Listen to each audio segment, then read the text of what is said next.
Барлықтарыңызға сәлем, құрметті оқырмандар. Бүгін сіздермен бірге Ардақ және де Сәния.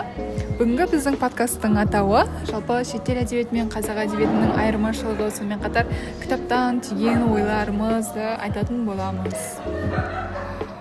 Бүгін бізде қонақта Сәния. Қош келдің, Сәния.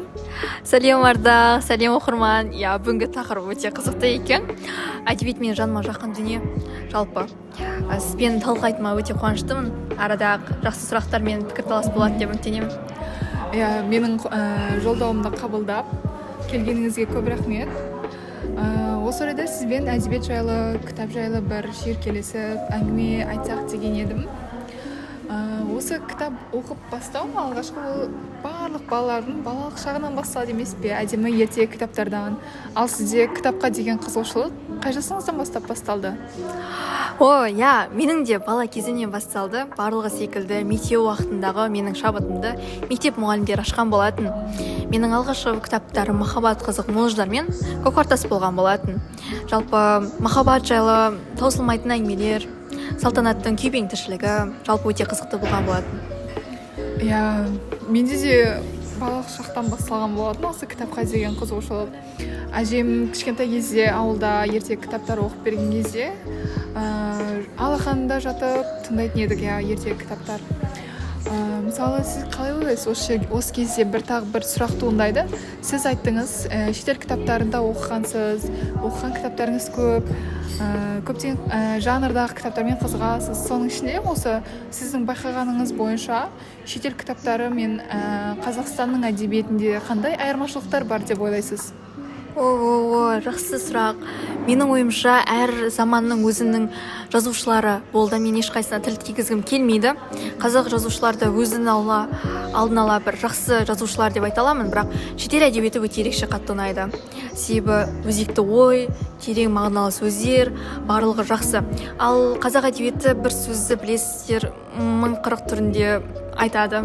Өте ұзақ, ауыр жазылған. Мысалыға Абай жолын айтуға болады. Жаман демеймін, өте жақсы кітаптар. Әрине. Сізге де менің бір сұрағым болып тұр.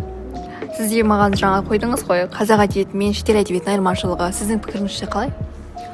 Менің ойымша шетел әдебиеті мен қазақ әдебиетінде негізі айтарлықтай айырмашылықтар бар болып келеді. Мен өзім оқуым бойынша сырт көзқарастармен қарасаң, себебі бізде қазақ әдебиетінде көптеген кітаптарда андай қайғы қасірет, сонымен қатар бір ауыр жазады, ауыр тілде, яғни бір өңшең күйбең тіршілік, күнделікті ауыр оқиғалар, сондайлар болып келеді.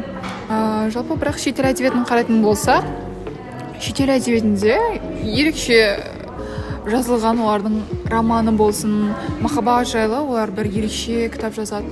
Мүмкін поэттердің өзі бір сол кездегі өмір сүрген обстоятельствосына байланысты шығар деп те ойлаймын. Себебі олардың өмірге деген көзқарасы, яғни шетелдік адамдардың мүлдем басқаша. Сол себепті олар кітапты бір керемет ерекше жазған. Тіпті былайынан қарайтын болсақ, детектив кітаптарды да олар өте андай бір керемет қылып жазған ғой, білесіз бе? Мысалға Агата Кристиді айтсақ болады. Сіз әрі басынан оқығаннан соңына дейін ойланып отырасыз. Мынау деп ойлаған адамыңыз ол болмай шығады. Өте қызықты, және ол кітапты оқып болғаннан кейін өмірде сіз ойлайсыз, мына адамды мынандай сияқты деген сияқты сізді сезініп жүресіз. Бұл таныс жағдай. Жалпы кітапты сөйтіп ойлайсың, бірақ бір керемет бір андай қисынсыз повороттар арқылы ерекше қылып шығарады, кәдімгідей таңғалатындай қылып. Жалпы менің ойымша осы шетел әдебиеттері мен қазақ әдебиетінің айырмашылығы деп айтсақ болады.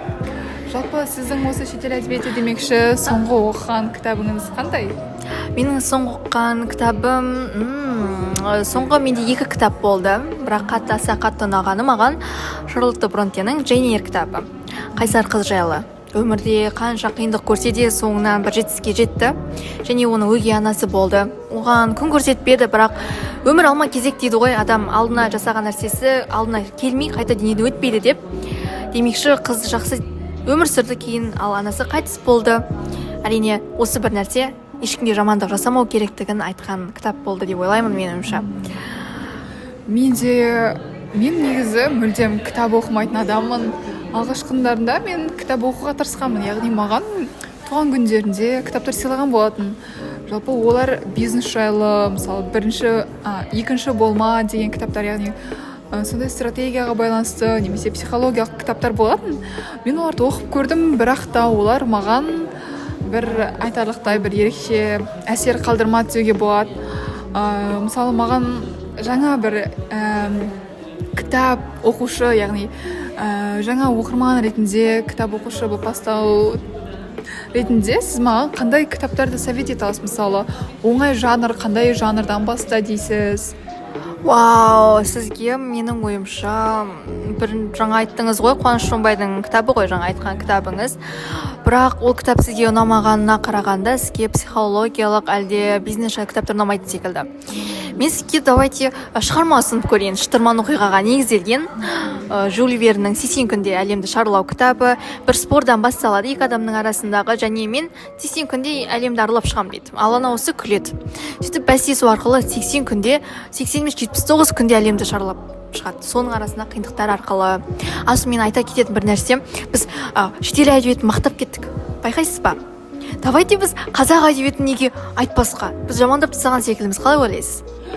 Менің ойымша бағана сіз айтқан шетел әдебиеті қызық секілді. Мен дәл қазірдің өзінде сол кітапты оқығым келіп отыр.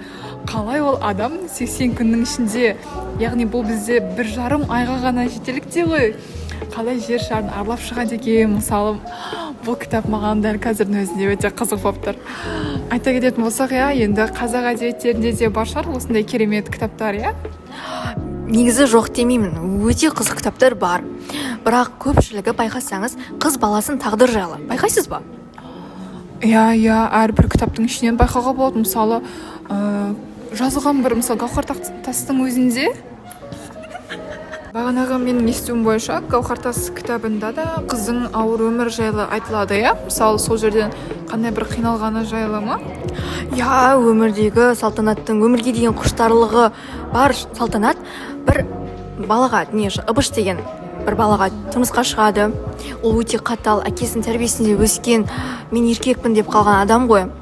Солай ол қызды қашытып жіберді деуге болады. Айтады ғой, қыз қанша әдемі болса да оның әсері, тағы бір жағын айтатын кететін болсақ, адамның сөйлеу манерасына да бір әсер ететін секілді, жоқ демеймін, әркімде әртүрлі, бәлкім оның оқыған кітаптарында шығар. Менің ойымша кітаптың сөздік қорын кеңейтетін, менің ойымша романдар әртүрлі тілде жеткізгісі келеді адамға. Ал психологиялық кітаптар ол сіздің ойыңызды жақсы жеткізуге, өмірге сабырлықпен қарауға жетелейді ғой жалпы. Роман, яғни роман жанрында жазылған кітаптар, ол жерде адамның ішкі сезімдерін әртүрлі бір керемет сөздермен жеткізгісі келіп тұрады. Оны мысалы адамның жаттап алуына да, мінеки осындай сөз бар екен ғой деп ойлау, жаттап алулар да жеңіл, мысалы. Және тағы да айта кететін нәрсе, ол бізде жаңа айтып жатыр ғой, автормен ұрса отыра сен кітапты оқисың, авторға сен келіспейсің, неге ол былай нәрсе жасады, неге мына жерде келіссе бұл шешіліп кететін мәселе еді ғой деп отыра оқисың. Бірақ сіздің де кітаптарды оқып көргеніңізді қалаймын. Қандай кітап оқығыңыз келеді? Маған негізі көбінесе күлкілі естілуі мүмкін, бірақ маған әлі де балаларға арналған ертегі кітабы ұнайды. Мысалы бізде түлкі және кіріп-шешен секілді қызық, қасқыр мен аю секілді бір қызық ертегілер болады ғой, өзі қысқаша түсінікті әрі көңілді.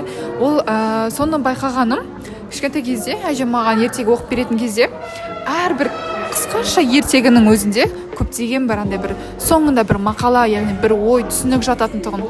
Мысалы, аю мен қасқырда адамға бір ізгі іс жасау керектігін, әрқашанда мейірімді болу керектігін, бөлісу керектігін ертетін. Мысалы, енді оңай тілде жазылған кітаптарды, мысалы, мен сол кезде оңай қабылдаған болатын. Және де осы жерде тағы бір сұрақ туындайды. Яғни мен кішкентай кезде қызыққан ертегі кітаптар, ал қазір мен мүлде кітапқа деген қызығушылығым жоқ, және де мен кітап оқуды тастап кеттім.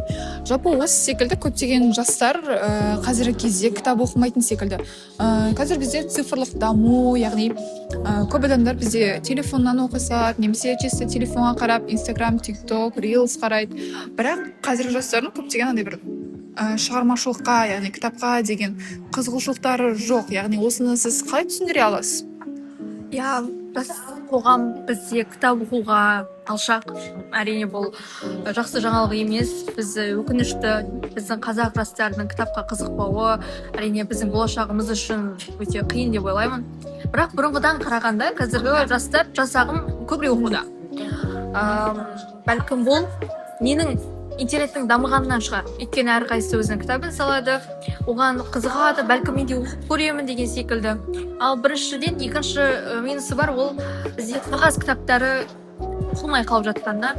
Негізі көптеген байқауға болады. Мысалы, жастар TikTok желісіне, әлеуметтік желілерге өздерінің кітаптарынан оқыған бір үзінділерді салып жатады. Және де бұл бізде көптеген оқырмандардың қызығушылығын тудырып, жалпы жасөспірімдерді осы кітап оқуға шақырады. Және де өзіңіздің бір үндеуіңіз бойынша бір сөз айтып жіберсеңіз, Сәния. Бүгінгі біздің осы түсірген видеозаписіміз көпшілікке қазіргі көптеген тиктоктарды байқасақ, желілерді қарасақ, жас ағымға кітап оқуға шақыратын бағдарламалар көбейіп байқасыз ба? Ютубта да бар кітап оқы деген. Бұлардың бәрі әсер етіп жатыр деп ойлаймын, себебі бұрынғыдан қарағанда кітап оқитын жастар көп. Мені бұл қуантады. Және кітап дегеніміз ол ерекше нәрсе ғой. Оны оқыған адам бұны түсінеді деп ойлаймын. Қорытындылай келе мен өз ойымды айтсам, кітап оқыңыздар. Бұл бір сіздердің өмірлеріңізде бір кеміп қалатын, зая кеткен уақыттарыңыз емес, бұл алтын уақыттарыңыз болып саналады. Сізге де кітап алда уақыт оқисыз деп ойлаймын. Әрине, сіз айтқан 80 күнде әлемді шарлаған саяхатшының оқиғасы маған өте қызық болып тұр. Сол кітаптан оқуды бастаймын деп ойлаймын. Және де оқырмандар, сіздер де кітап оқыңыздар, әлемнің әртүрлі әдебиеттерімен танысыңыздар, көріңіздер, біліңіздер, өздеріңіз үшін ғылым жинаңыздар, білім жинаңыздар, және де оқығандарыңызды бөлісіңіздер. Солай арқылы сіздер өз ойларыңызды бөлісу арқылы, қаншалықты осы оқыған кітабыңыздың ұнаған бөлісу арқылы басқа да жастарды осы кітап оқуға шақыра аласыздар. Жалпы біздегі қорытынды ой осы. Сау болыңыздар. Сау болыңыздар, оқырмандар.